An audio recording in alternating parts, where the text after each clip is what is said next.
Arcaphea, home to the arcane arts, once was a mighty nation of arcanists whose progenies lived and breathed magic.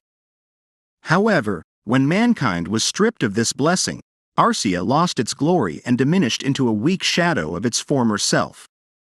Left without greater powers, the nation pinned its hopes on its remaining means of survival, a marriage alliance. Second Prince Xander Catterall shouted, "It's not too late to reconsider, sister." First Prince Dietrich Catterall stated, "Keep his voice down. This is hardly a subject for outside ears." Second Prince replied, "No, preposterous is what this is. He would force his own sister into becoming the wife of Canik Ryodan. Does he have any idea what sort of things are whispered behind their backs out there? They say Arcaphea has purchased a coward's peace by whoring out her princess to the empire." Eusebla, the first princess of Arcaphea, asserted that it was she, not Dietrich, who wanted this marriage. She acted on her own accord, and she would rather they moved on. Xander stated, "He don't understand." Eusebla replied, "From now on, it's his duty to look after our father, try to be a good boy, and listen to Dietrich. But most importantly, take good care of himself." First Prince spoke. "Thank you, Eusebla. The people of Arcia owe their lives to her." Eusebla thought she had always known that a marriage of love is a luxury for any woman born into royalty. This union is Archaea's sole salvation in the face of Ryodan's growing threat.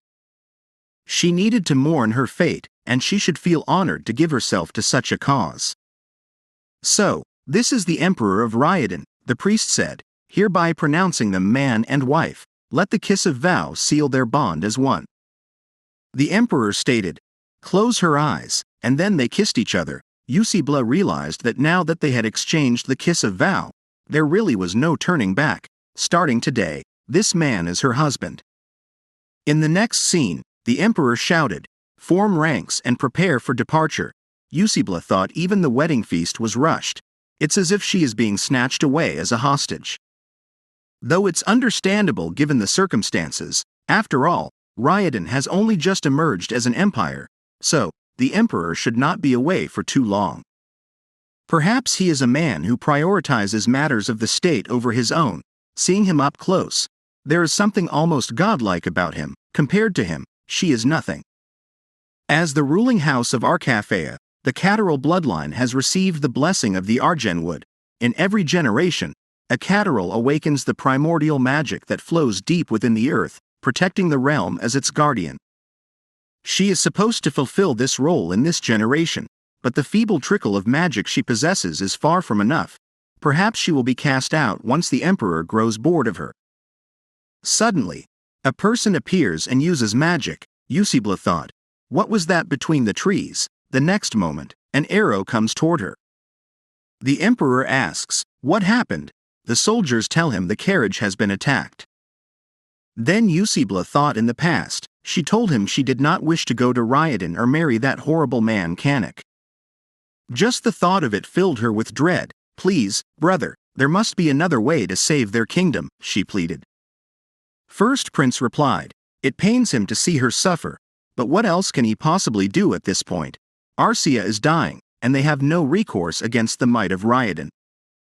If only they had a wielder of magic to protect them, but this is their reality now. They must do what they can to survive." Now back in present time, Eusebla thought First Prince was right. Had she possessed enough power to stand as Archaea's guardian, she would have been more useful for their people. This would never have come to pass. In the next scene, Eusebla thought, "What was that?" She was struck by an arrow. But what was the Emperor doing? The body in his arms, is that her? The Emperor stated he is the one to blame. It was foolishness to put his trust in these northerner dogs. He should never have agreed to play along with their little games. The alliance is null and void, and Arcia shall pay for this betrayal with blood. Eusebla shouted, "No, wait." The Emperor stated, "Return home with all haste and prepare for war." Eusebla suddenly felt the pain. It felt as though she was being torn apart. Why won't her legs move? At this rate, Arcia will face destruction. After some time, First Prince came and spoke. "Dear Eusebla, poor thing, she ceased breathing even before the blood on the ground dried." Eusebla thought, Dietrich, type of goodness, it really is him. First Prince stated, at long last, the plan has come to bear fruit on this day, to be the final year of that nuisance. He would say pleased is an understatement. Eusebla was shocked and thought, what? Prince stated that was a shame. He would have liked to confirm her death himself. The other guy replied, rest assured, Prince, the arrow struck true and pierced the heart, death is certain. Prince told him to bear in mind that this does not conclude their bargain. He allowed him to deal with his sister as he saw fit, only because he promised him the power to bring Radon to heal. The other person replied, then may it please your highness to know that the impending war shall end with Archaea's triumph, under the reign of King Dietrich. In any case, it's unfortunate that Canik decided to take Eusebla's body with him. The girl was born a mage, so her corpse would have been useful.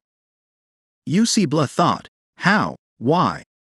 Then, as the other person promised, a bitter war soon ensued between Arcia and Ryadan. As for her, she became a ghost trapped in the woods where she was killed. She was in hell. There was no better explanation for the tragedy she was forced to witness, and which she could not help or make any difference.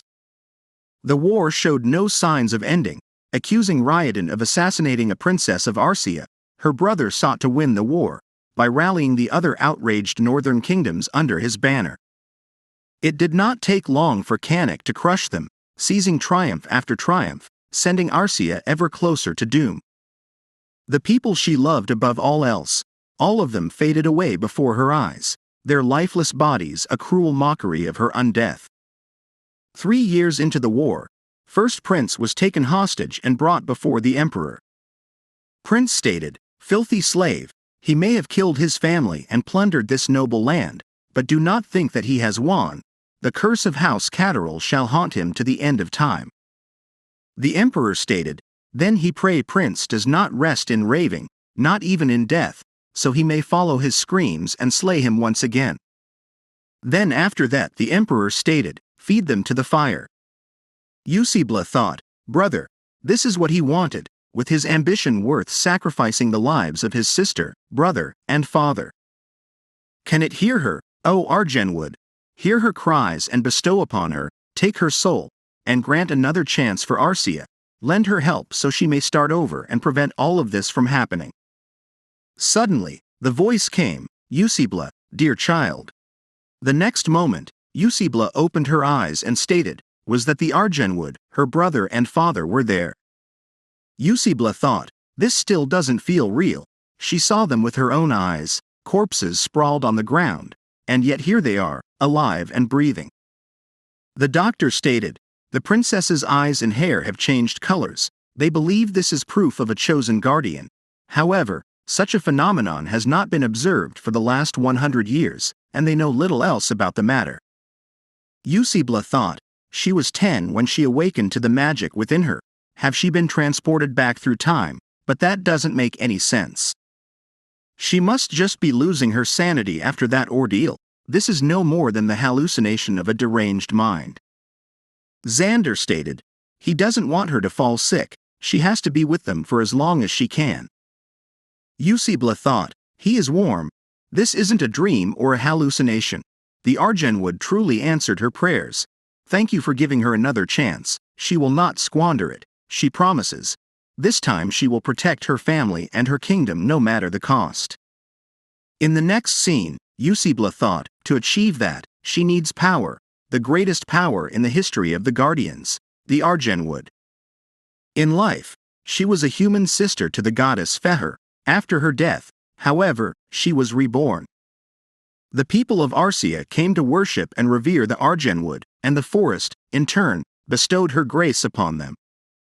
But after that, gone are the days of Archaea's glory. In her previous life, she could only watch helplessly as Arcia faced doom, but things are different now. The Argenwood would not have granted her wish without giving her the power to change the past. Eusebla thought, is that it? She supposed she was hoping for something more impressive. But why did the Argenwood bring her back to life if she can't have the power she needs? She does feel that the magic within her is stronger, but it's far from enough to save Arcia from Canik. After some time, Prince came and stated he heard she was awakened, which involved a great deal of pain from what he has been told. Usibla pushed him back, then stated she apologizes, she still feels sick, and she is not at her best at the moment. Prince spoke, and it hurts him to bring her this bad news, when she is feeling so vulnerable. Usibla asked, "What do he mean? What kind of news?" Prince replied, "Rather than celebrating their newfound guardian of Arcia, there are many who have chosen to question the infinite wisdom of the Argenwood. He does not care for their blasphemy in the slightest. Her awakening was a true miracle, but she knows where there is smoke, there is fire. People are simply desperate for their long-awaited guardian, to show them the full extent of her power, but there is no need to blame herself. They are the bad ones to expect so much from a girl so helpless."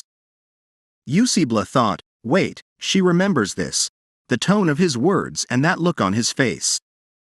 In the past, Usibla told him she can use magic now. She talked with the flowers in the garden, and they showed her their beautiful memories. Prince told her that to the people out there, this so-called magic of hers would be no more than a cheap parlor trick. How disappointed would their subjects be to learn that the power of their princess ends at prattling with weeds and leaves. This is why she never let anyone know about her power. He will protect her, just stay by his side and trust in her brother. Now back in present time, her spirit stated, "Look at her, still so weak. How could someone like her possibly protect Arcia? She can do nothing." Usibla thought, this is all just in her head. She has to go to the Argenwood. She doesn't know whether this was simply the caprice of a divine being, but she will find out.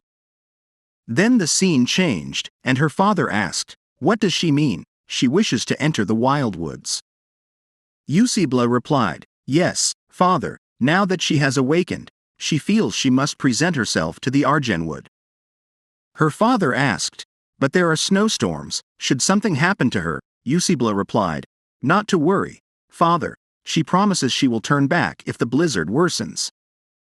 Then, her father stated, "Take this with her." Usibla asked, "What is this?" Her father replied, "A heat-preserving pendant crafted by the dwarves. He had it procured for Roseanne long ago, for her mother."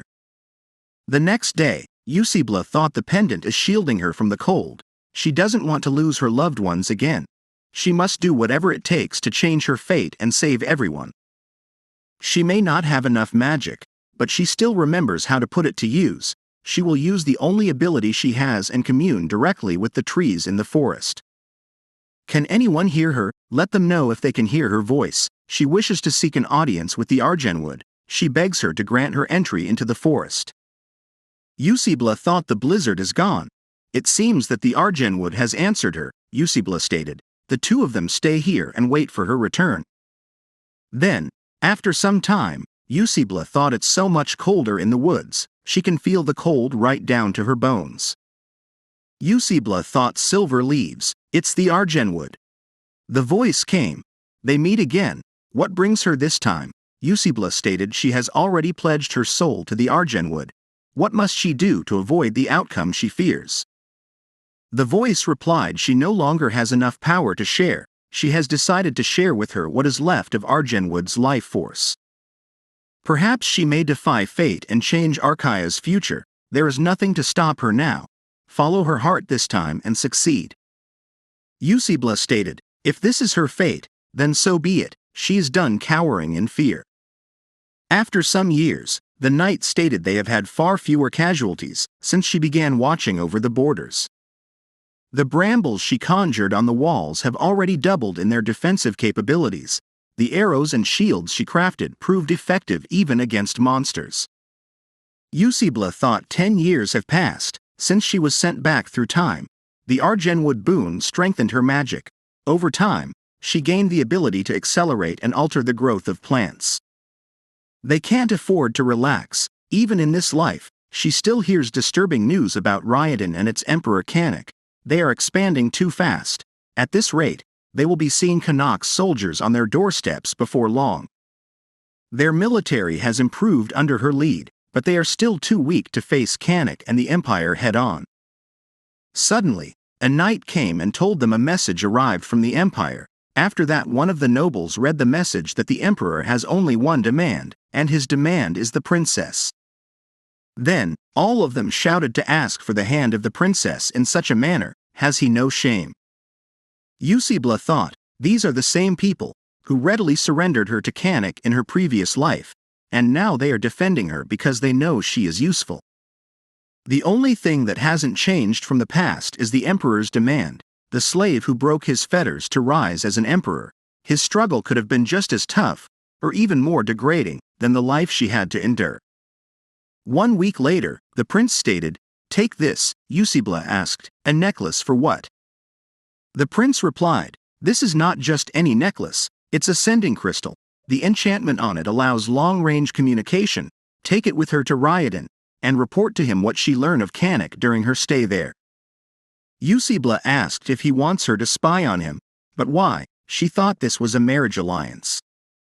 The prince replied, "In name only, a perfect way of buying time until they get what they want from them." Eusebla replied, "This won't end well if Canik ever finds out, it could cause a war." The prince replied, "Sweet little sister, they are preparing for war. That's why he have come to see her." Eusebla was shocked and thought, preparing for war. The prince continued, saying that he will strike the moment Ryadan lets its guard down. All the kingdoms of the north have already forged an accord. Besides, there is another ally who supports his cause, in alliance with power beyond imagination. Eusebla thought, why didn't she realize it sooner? The prince couldn't have gotten his hands on a magica items this rare, without a powerful sorcerer crafting one for him. He must have joined hands with that hooded figure again. Eusebla thought, is there no way to prevent fate from repeating itself? She thought her efforts were enough to stop the prince and the war, but are they doomed to repeat the same future after all? The prince stated, did she possibly think that marrying Canik would solve all their problems? Read this, secret documents he brought just for her. Guardians of Arcia are cursed to remain barren for life. Becoming a guardian means dedicating their entire being to the Argenwood's service. She was unable to use her powers outside of their kingdom, and there will be no hope of passing her magic on to a child of her womb. Imagine the emperor's rage and disappointment should he discover that the bride he purchased with an alliance is a barren woman who cannot give him any heirs. The fire of his anger will burn their beloved Arcia down to ashes. Eusebla replied, these are lies, she doesn't believe it. On the other hand, the knight stated, they ambushed us the moment they crossed the border. A prey without armor is an easy target. He is not surprised these assassins chose to strike. The emperor replied, shut up and just give him the clothes. One needs to look clean and fresh before receiving a princess. The next morning, the maid spoke, it's rather chilly. She could catch a cold if she stay outside much longer. Eusebla replied, she just needs some fresh air. Eusebla thought that last night after Prince left, she spent the night scouring through the chronicles of Arcia. Children of mages inherit the ability to use magic. That's probably why the emperor wants to marry her, to produce an heir who can harness magic. Guardians, however, are different from natural-born mages. Their magic is a blessing given by the Argenwood upon selection. Not at birth, guardians cannot have children. What should she do now? The emperor might break the alliance, so the emperor has come. It's him, Canik Ryadan. In the next scene, Eusebla thought that last night, Prince likely regards her as a useful pawn in his game. That's it, so long as she appears useful, he will think twice before getting rid of her. And now she must do the same and prove her worth to the emperor. She must tread carefully and keep the secret of the guardian from him. After some time, the emperor stated she seems unhappy about this marriage arrangement. Eusebla replied, on the contrary, it's a great delight for her to become the consort, but she could not complete the sentence. The emperor stated, her lies are as sweet as those lovely lips of hers. Eusebla wondered, what's going on? Did this happen in the previous life too? The emperor asked if he starts calling her by her name. Will she do the same for him? Eusebla replied, Canik. Then, after some time in the church, Eusebla thought, no enemies crossing blades on the battlefield. The empire looks the same.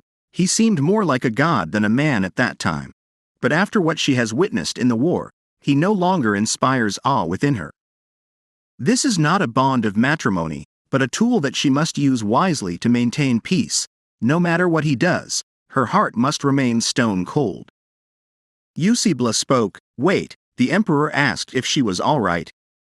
In the next scene, Eusebla thought there would be no wedding feast this time. They appear to be in a greater rush to leave than what she remembers. The emperor asked about the look on her face, mentioning that every moment must be painful for her. Eusebla thought he would realize that she is infertile if it comes to that. Her plans to foil Dietrich's scheme would end in failure. The emperor stated he would join her shortly, being aware that it is considered taboo at here north for the groom and bride to share a carriage. He cannot, in good conscience, leave her alone after seeing how badly this is upsetting her. Get in, or she would be keeping the emperor on his knees for all to watch. Eusebla thought how strange different things are happening now.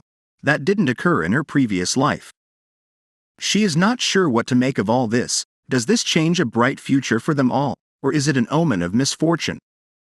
After that, in the carriage, the emperor asked if she still looked upset. Is she feeling unwell, or is she planning to escape from the marriage she never wanted? Eusebla shouted that's a ridiculous accusation. As his lawfully wedded wife, she is now beholden to the duties of the empress consort. Emperors speak duties. Are all princesses as devoted as she is? Were she merely fulfilling another one of her duties when she kissed the man she despised before the marriage altar? Eusebla replied, if she may be so, what is the matter with him? He seems to believe that she can't stand the sight of him.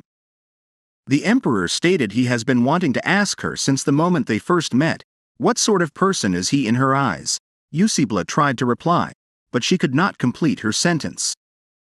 The emperor said that's what he thought. They are married now, but she is not even trying to conceal her distrust of him. She remained as white as fresh snow even after the ceremony ended, as if she found the whole affair repulsing.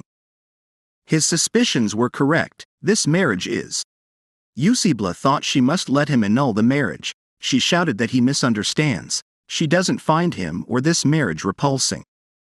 Emperor told her to return to her seat. He might fall into the carriage if it comes to a sudden stop.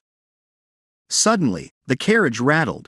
The emperor tried to catch her, and the next moment, he asked if she was hurt anywhere. Emperor asked why did they stop. A knight replied that a fallen tree is blocking the way, and the men are already clearing the path. They will soon be ready to depart. Eusebla thought the magic of the guardians comes from the Argenwood, outside of the Arcara. They are severed from this blessing. A dire secret prince revealed to her that night. It's really happening. She can feel her magic leaving her. Without her power, she won't be able to defend herself against attempts on her life. Then she shouted, no, this is not happening this time. The emperor stated she should try to breathe as slowly and deeply as she can. Look around. He assured her that nothing has happened, and she is safe. There is no one here. After some time, the emperor spoke, saying he owed her an apology for bothering her all day with his attitude. Perhaps that's what made the journey so exhausting for her. He deliberately sought her attention because she did not seem to hold him in high regard. Although he was already aware that a woman of her caliber would not be content with him, it was still hard to accept the truth. But no matter what she thinks of him, he will not annul their marriage. Diplomacy between the nations shall hold, and he gives his word. So, if she can, please do not look at him with such fear in her eyes. Eusebla thought she now knows why he seems different from what she remembers. She never had the chance to speak with him privately in her past life, which is why she never really thought about getting to know him as a person before today.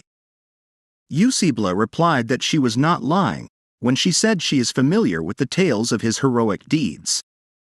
She does not fear him, nor is she displeased with the marriage arrangements. Thank you for helping her regain her calm. After some time, Eusebla thought the future has been changed. She is still drawing breath, and no war has broken out between Arcia and the Empire. But what lies ahead is still a mystery. Everything will be all right, she knows it in her heart. Then the scene changed, and the man with green hair stated, did he truly rush out of the chapel the moment they said their vows? From what he recalls, the emperor had been going on about marrying the Arcian princess for an entire month. The other person replied, "A message arrived, Lord, the emperor's carriage has left the woodlands." The green-haired guy stated, "Then let's go and see what kind of lady our esteemed empress is." The next scene, the green-haired guy stated, "What a surprising sight indeed, Your Majesty." Usibla thought, "Aslan." Then Aslan introduced himself as Riyadh Empire's first Secretary of the Interior, Baron Aslan Vainer. A man of humble origin born to an impoverished country baron, he lifted his house from dire straits with his uncanny knack for turning a profit. The lesson he had learned from his own life taught him to judge others by merit and not bloodline. This allowed him to recognize the greatness within the emperor, who was no more than a lowly slave soldier. As Canik's strategist, Aslan guided the revolution to victory. The emperor stated Aslan is not only a dear friend of his, but also a high-ranking official in the Ministry of the Interior. It wouldn't hurt to have him as an acquaintance. Then the emperor asked, "Take his hand, Usibla." She replied that she can walk on her own Canik. Aslan said, "How heartwarming to see the emperor, and the new address being so intimate in public." Usibla thought, using the emperor's name in the presence of his lessers may be inappropriate. The emperor stated she is his wife, and she has every right to address him by his name. Then an argument between both of them started. Usibla thought, come to think of it, the emperor was quick to control his temper when he realized that she wasn't feeling well. Usibla spoke, "Canik, she feels faint, can she rest?" The emperor picked her up and stated, "Please forgive him, he should have noticed, let him take her to the room."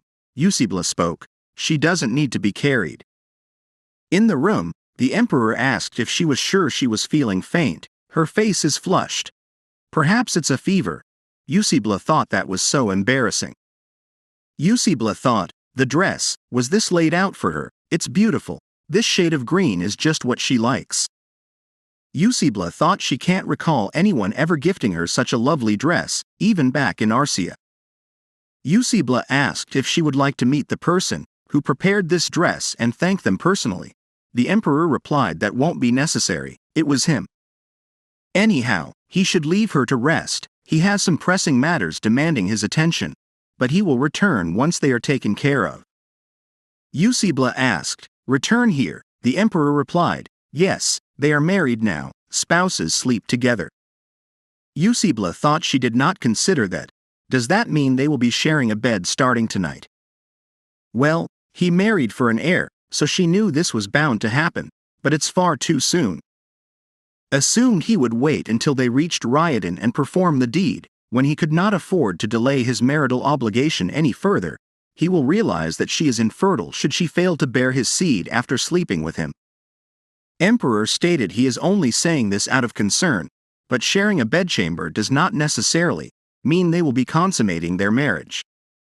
She is not only the empress but a newlywed bride. It would not reflect well on her if they were sleeping in separate rooms on their wedding night, but rest assured, he doesn't intend to force himself on her. Usibla spoke that she only waits upon his pleasure. He replied no. He would rather not fulfill their nocturnal obligation on a rocking ship. Besides, climbing into the bed of an unwilling companion is something he finds distasteful. Usibla asked why. She thought he was anxious to have an heir from her. The emperor replied only on their first night together, and his bride is already eager to secure the realm's succession. How blessed he is to have found such a dedicated wife. But he is not in great hurry. If she truly wishes to give him an heir, pretend to love him at the very least. After some time, the emperor thought this is harder than he imagined, or perhaps it's better this way. It will be easier on both of them if she doesn't remember the past. The next moment, Aslan shouted, "What's this he hear about sending our men to protect Arcian borders? Why didn't he discuss this with him?" The emperor replied, "The people of Arcia are left without their guardian because of them. They must do what they can to make up for that." Aslan stated they are superior to them in every aspect. What's to stop us from subjugating that nation of milk shops? He is risking the lives of his loyal soldiers for the hand of some pampered princess. The emperor stated, "Choose his words wisely. Usibla is not just some pampered princess. He is prepared to throw away everything and more for her sake." no price is too high when it comes to her. Aslan shouted that he is freezing in here, what's the matter with him? On the other hand, Yusibla thought she felt sick. Is this a side effect of the Argenwood power leaving her? She can't let the Emperor find out that she is losing her magic. She will ask one of the servants to get her medicine. The Emperor asked if she's not feeling well. Yusibla replied it's only a mild headache, she is fine. Suddenly, her stomach is churning, even though she hasn't eaten a thing. Then Yusibla vomited at the Emperor. She was shocked by what she had done. The Emperor stated that he summoned a physician. Yusibla spoke, begging his forgiveness, stating she did not mean any disrespect. Then, she wondered what she should do. She had already started off on the wrong foot, and now she had gone and soiled his clothes too. The other Yusibla in her mind stated, blunder after blunder, she can't seem to do anything right. Is it really hard to please the Emperor? She has already lost her magic. Keep making these mistakes, and she will be hastening her own demise. Yusibla stated that she was terribly sorry, and would clean up the mess immediately. The Emperor replied, no need to trouble herself, it's hardly worthy of her concern. There we go, problem solved. He can put on a fresh shirt, and it will be as if nothing happened. No need to hold herself accountable over something so trivial. He was not ignorant enough to raise an eyebrow at someone who is visibly seasick. This was her first time traveling on the ship, and he should have made better arrangements for her. A few more voyages like this, and today's little mishap would fade away from her memory. It's no more than a drop in the ocean when she puts it into perspective. Yusibla thought about whether he feels the same about the horrible things he had witnessed in his youth, mere drops in the great ocean of his memory. If that's the case, how unkind life must have been to him. She wished she could learn more about the real Canik Ryodan. After some time, Simon, the court physician, arrived. Yusibla introduced herself, and Simon replied that he is happy to be of service, madam. The Emperor stated, is he done talking? The Empress suffered a great deal while he took his sweet time. Yusibla thought he is shaking. He must be afraid of the Emperor. Yusibla asked Simon how old he is, and Simon replied that he is turning 18 this year. Yusibla told him he is about the same age as her younger brother, a young man of 18, and he is already the court physician of the Emperor. He must be a master of his craft. The Emperor added that Simon does have a quick mind, and a single glimpse is all it takes for him to memorize things. He placed him at court hoping he would come in useful one day, as not everyone can perfectly memorize human anatomy charts at such a young age. Simon spoke, Your Majesty honors him. He is by no means a man of many talents, but he intends to serve to the best of his ability. In the next scene, the Emperor stated that Simon is a timid boy who doesn't easily warm up to new people, and Yusibla must have made a great first impression on him. Yusibla replied that she thought she was expected to get acquainted with his inner circle. The Emperor asked if holding Simon's hand was her way of getting acquainted with him. Yusibla thought he seemed upset, which was understandable. He probably expected his wife to maintain some distance from other men. Yusibla spoke, saying she was sorry. The Emperor told her not to apologize. It was not his intention to scold her. Yusibla told him that Simon reminds her of her brother, and she couldn't just sit there and watch when he was so evidently distressed. As for holding hands, she learned from his example when he took her into her arms in the carriage. He showed her how the soothing touch of another could help in moments of panic, but in the future, she would try to become mindful of how she should approach others. The Emperor stated to get something to clear her palate after that bitter medicine. Yusibla spoke, mentioning candied raspberries, which are her favorite, and she began eating to her heart's content. The Emperor noted that she still hadn't swallowed that berry he put in her mouth, comparing her to a little rabbit nibbling on a leaf. Simon's medicine should kick in soon, and she would be feeling better before she knew it. It was getting late, and she should try to get some sleep. Yusibla asked about him, and the Emperor replied that he still had some paperwork to go through. He brought the paperwork here, and he would leave her alone until they could be sure she was okay. Yusibla thought he was serious. He had not left the room. He didn't take offense at her lack of decorum and showed proper care and concern for her well-being. She wondered if he truly saw her as a spouse. He must learn to love and respect. If this marriage alliance can bring lasting peace between their people, perhaps she too could learn the same. Then she thought about his brother, the crown prince's voice, saying that is a dream well beyond her reach. Yes, she cannot give the emperor the heir he wants. He will cast her aside once he realizes that she is worthless. His generosity and kindness will turn into cruelty before long. She is here to stop him from destroying Arcia. The next day, the maid asked if she was sure she wanted to go out. Madam, perhaps it's best that she take some rest until she is fully recovered. Eusebla replied not to worry. She feels much better now after a good night's sleep. Besides, this is her first time traveling on a ship. So this is what the sea looks like, she thought. Suddenly, knights saluted to the empress. Eusebla said, "Thanks for their hard work, gentlemen." Eusebla thought the same look she saw on Oslin's face last night. They are still wary of her. Every one of them. No surprise there. To them, she is no more than a stranger. Ryodan is a newly emerged empire, and what the emperor really needs is not Archaea's magical pedigree, but a consort from Ryodan's nobility who could help garner support from his subjects. Instead of meeting the expectations of his people, the empress chose to marry a foreign princess from an obscure and diminishing kingdom. Hence, there is thinly veiled mistrust, if not open dislike. She didn't have to face this sort of problem back home, because mages are treated with respect in Arcia. The next moment, the emperor picked her up and said, "She wasn't in her cabin when he returned. Let's get her back inside." Eusebla spoke. His retainers would hate to see their emperor behaving in such a manner. He is a figure of authority to his people, and it would be inappropriate for him to be seen carrying a woman in his arms everywhere he goes. The emperor stated that there is something he should have mentioned to her sooner.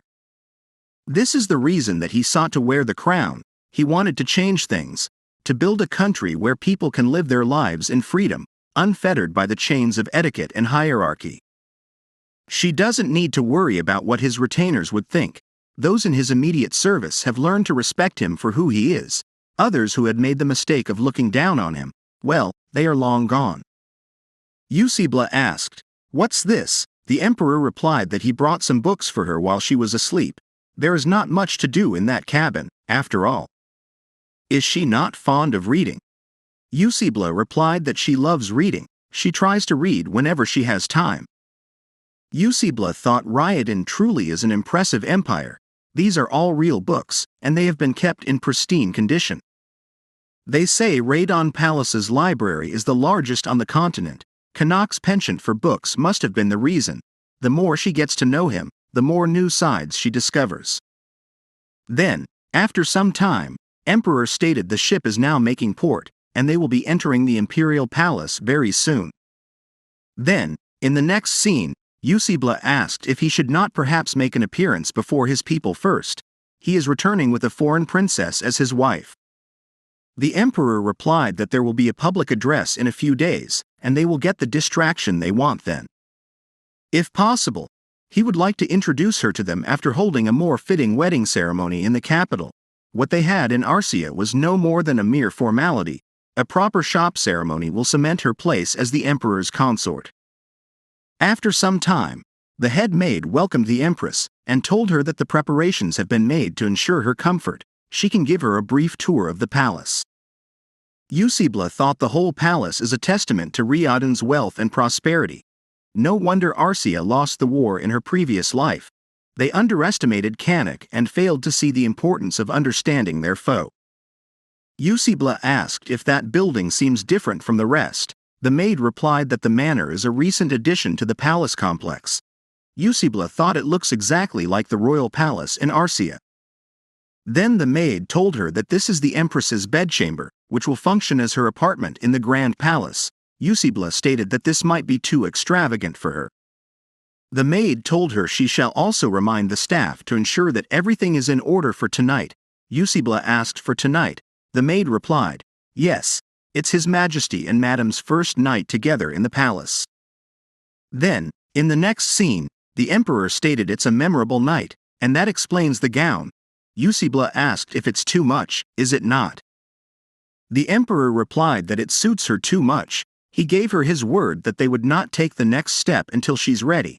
But when he sees her like this, never mind. She must be tired. Let's go to bed. Eusebla apologized, confessing that she is not too well versed in affairs of the bedchamber like the emperor. Canik asked why she's apologizing. He is not exactly an expert himself. He too hasn't been intimate with anyone else. The problem remains that neither of them truly knows how to initiate things. Shall they give it a little practice first? Holding hands is always the first step, he heard. Eusebla thought. What should she do? Eusebla stated one moment. She feels uncomfortable in this gown. She will go get changed in the next room. The emperor told her it has buttons on the back. He could lend her a hand if that's all right with her. Then, emperor told her it's all done. Eusebla replied, thank you.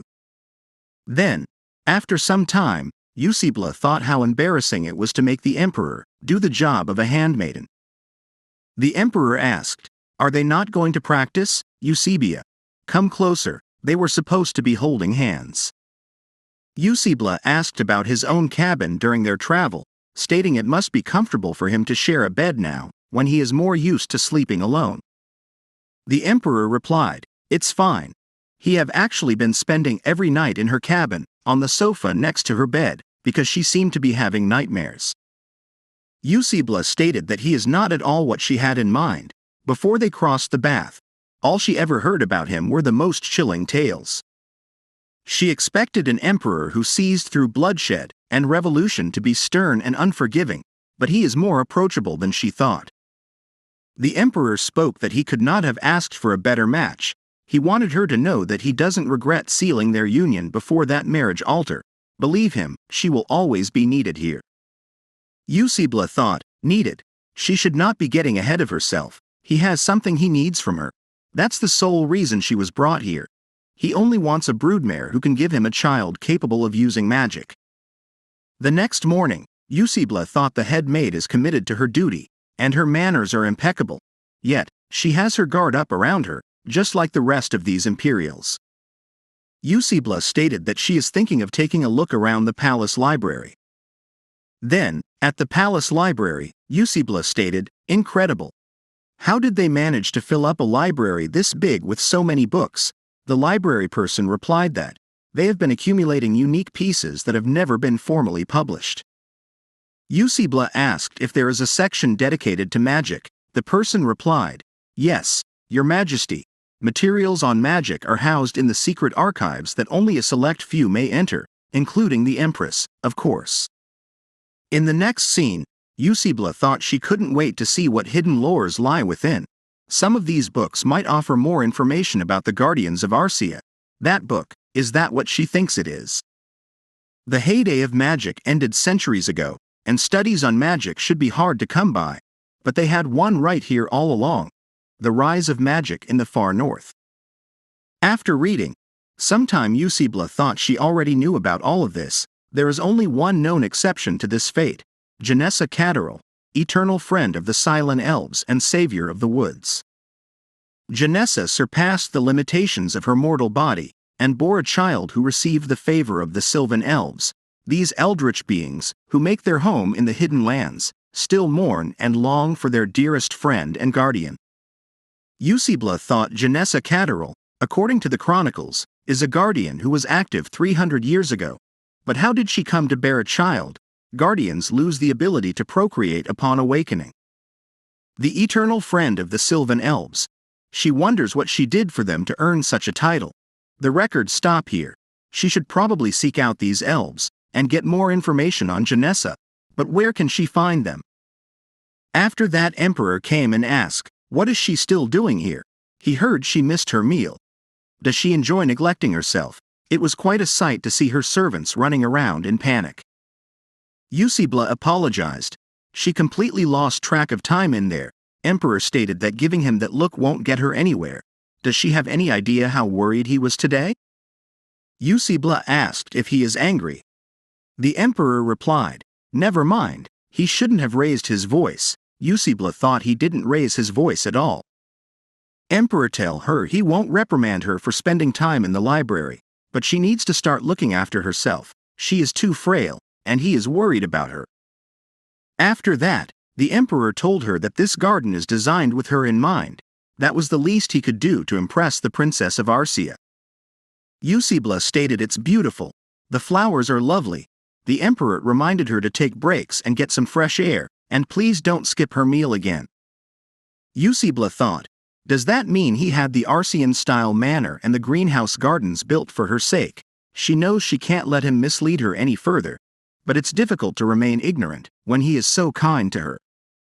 That's strange. The flower of mana, especially strong around this flower, using magic should be impossible outside Arcian soil. Perhaps she has somehow managed to retain just enough magic to converse with plants. She will need to talk to it without the emperor noticing. Suddenly, the plant spoke. No. Why did she come? Say to herself, flee as far as she can. Eusebla asked, flee from whom? The plant spoke, go now, or she will die here. 1 week prior, the person asked if she had given it any thought. The girl replied it didn't matter how many times he asked, her answer remained the same. The person stated, come on, loosen up a little, this could work out well for both of them. The girl shouted that if he insulted her, there was one thing that had kept her going all these years: the pride she had in her profession. The person questioned, what value is pride compared to her precious little sister's life? Just take a moment to reconsider. All he needs is an occasional whisper or two on how their beautiful foreign empress spends her days. He is confident they can get along famously. Wouldn't Marianne agree? In the next scene, the head maid stated she brought her medicine. The maid thought the person mentioned he had heard about the disease, a mysterious plague spreading through the realm lately. Without regularly taking curative mana potion, the afflicted is doomed to die a horrible death. They live in a world where magic is dying out, and prices are growing through the roof by the day. She can do this little thing for them, and they will ensure that she will be rewarded handsomely. The maid asked them if that meant there is someone else giving the orders. The person replied he could not disclose such a dire secret to an outsider. She must accept his offer first. Then back at present time, Simon stated, here are the expected quarterly tax revenues from the West. They have included a set of tax reform plans for his consideration. The emperor stated, keep up this pace, and they will be able to present a finalized tax reform plan to the parliament by the next session. On the other hand, the head maid asked if someone summoned her madam. Eusebla stated there was something she would like to ask her. Eusebla continued into a gigantic greenhouse garden made entirely of glass. She could hardly believe what she saw when she first came here. The flowers were so different from Arcian varieties. Eusebla thought it was quite a shock at first, with magic waning in this world. She never imagined she could communicate with plants outside of Arcia. The plant showed her the whole picture. Eusebla asked the maid if she liked flowers. The maid replied that she thought they were pretty. She did not dislike them. It's just that things of beauty wilt all too easily, and that is what she feared. Her sister was the real enthusiast when it comes to flowers. Eusebla asked if she had a sister. The maid replied, yes, madam, she is 10 years younger than her. Our parents left us too soon, and she had to be a mother to her. Nothing eases her mind more than having her come live with her here, but the afflicted have no place in the palace. She has the rigor, she has been looking for a cure everywhere. But suddenly the maid was shocked. She begged Her Majesty's forgiveness. That was inappropriate of her. Eusebla stated that's all right. This is precisely why she called her here, to get to know her better. She sees her attending to her needs every day, but she doesn't even know who she really is. This is far from ideal. Given the part she plays in her private life, it's not too late for them to try and get along with each other. Eusebla thought she had interpreted Marianne's cold demeanor as a prejudice against a foreigner, without realizing that she was the one jumping to conclusions. Things would not have come to this had she been more attentive to those in her service. She thought she had loved enough to not repeat the mistakes of her previous life, but it seems she still hasn't broken free from that habit of hiding from people without taking the time to understand them. That has to be changed because she is no longer a naive princess who spent her whole life stuck in a shadowy corner. She is now an empress whose duty is to observe and guide the people of this nation. Yusibla stated not to worry. She will find a way to help her sister. She is her responsibility now. The next scene, the emperor asked what brought Yusibla here. Yusibla replied that since he has been kind enough to visit her in her quarters, it's only right that she does the same for him. Is she interrupting something? Aslan tried to speak, stating that, "Madam, this is urgent." Then suddenly, the emperor stated, "No, not at all. He was just wrapping up." Yusibla asked if he would like to join her for dinner. Then at dinner, Yusibla asked if this must come as quite a surprise to him. She didn't expect he would agree. She invited him out of the blue, after all. The emperor stated the timing was ideal. It was nearly dinner anyway. He's glad she took the initiative.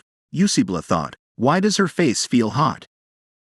The emperor stated it's a good thing she came to him today, or he wouldn't have noticed that she hasn't been taking proper care of herself. They will eat together every day from now on.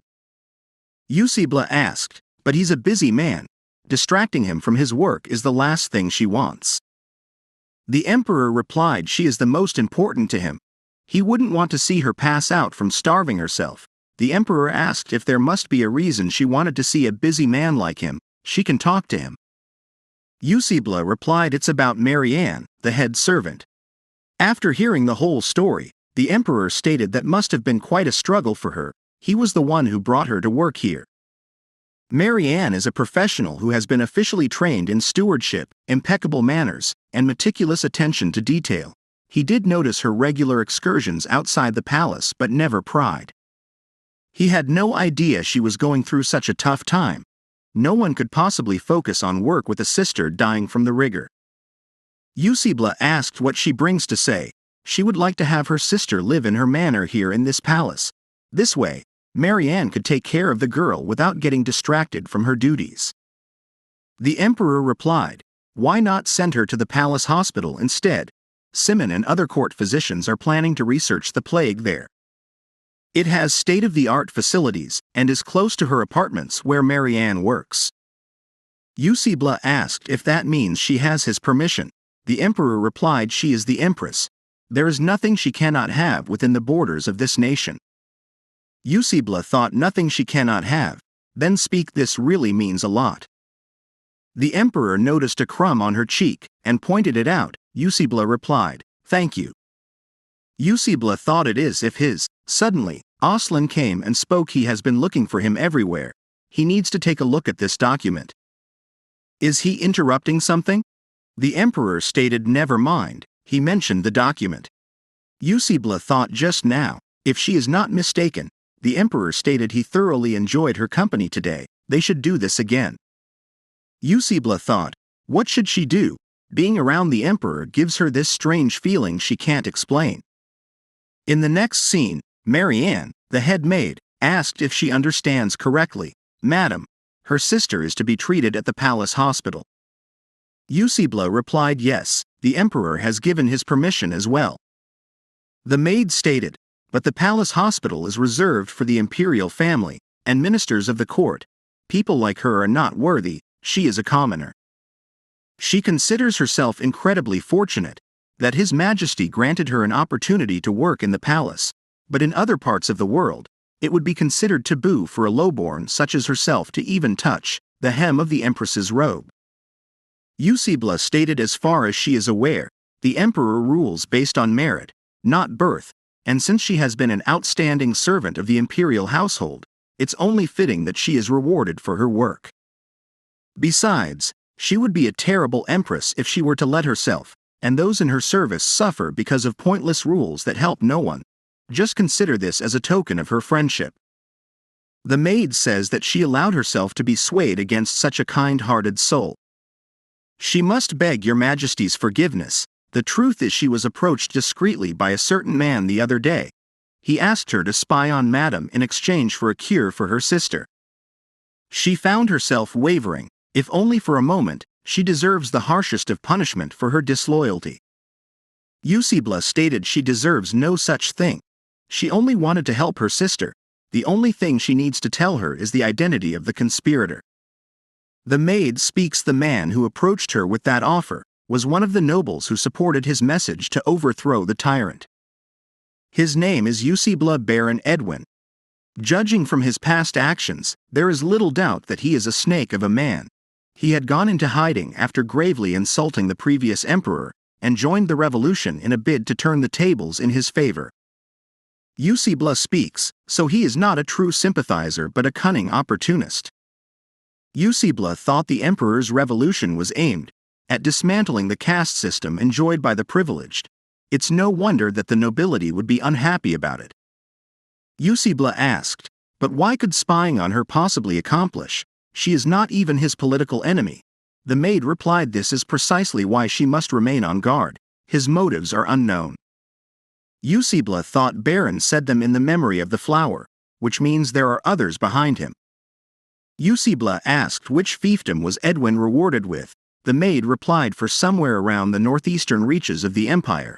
His domain borders the land of the non-human races, and the kingdom of Arcia to the north.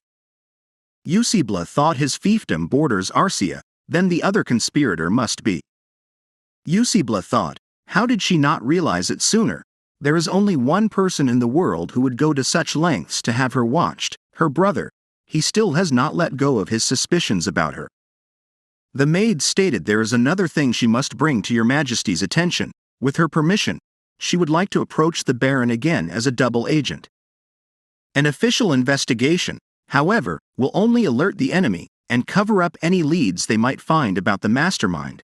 It's also too dangerous for her to act in person, and that is where she may be of assistance. Eusebla stated this may put her in harm's way. The maid replied, a risk she is prepared to bear. Your Majesty has not only saved her sister's life but also pardoned her disloyalty. It's only because of her mercy that she has her life today. It would be an honor to use it in your service. Please, do not deny her this chance. Eusebla replied, very well. Then at night in the garden, Eusebla stated the flowers are in full bloom everywhere she goes. This particular specimen requires constant care until it can blossom, and the gardeners have clearly been putting in a lot of work. The emperor spoke. He had noticed, they really are pretty. Eusebla stated she asked Marianne to bring her sister to the palace, and she is overjoyed that she cannot take proper care of the girl. When she gave her hands, Marianne clasped them tightly. She felt scared to realize that she had finally gained her full trust and loyalty. She wasn't sure she deserved it. She means she did next to nothing. She apologized. Perhaps she is thinking too much. The emperor spoke. Every morning, he takes this path to get to his office, but he never noticed how well these flowers were taken care of until today. And he would have remained oblivious to the hard work of our gardeners if it were not for her. The same for Marianne. He noted that she was getting distracted from her duties lately, but he would never have bothered to look into her private life. It takes painful efforts to put themselves in other people's shoes and be aware of their needs. He is very proud of her for dedicating herself to this impossible task. She is a born leader, Eusebla. She has what it takes to rule a nation. Thank you for coming to Ryodan and to him. Eusebla thought, Emperor's kindness never fails to remind her of what she is hiding from him, maybe living a life of deception. But she wants to keep trying for those around her, so she can guide and protect them, just as the emperor said.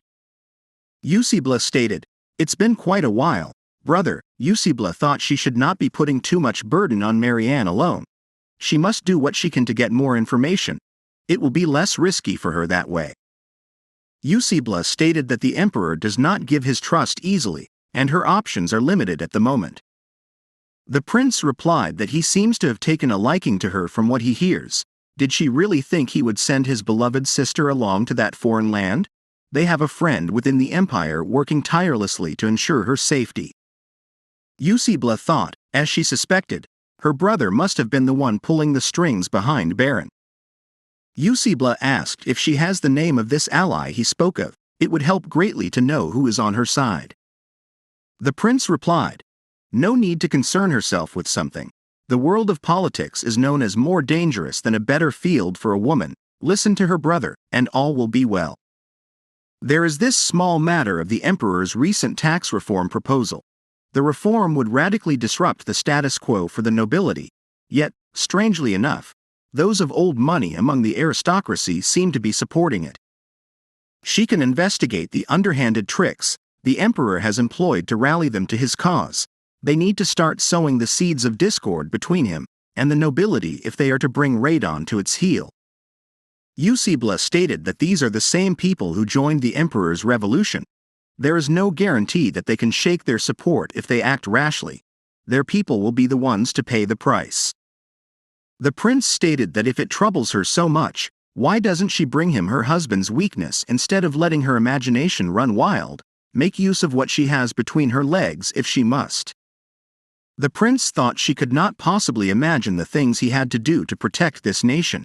He was only 14 when he started ruling as a regent in the name of their pathetic father, who chose to neglect his crown and subjected them after their mother died.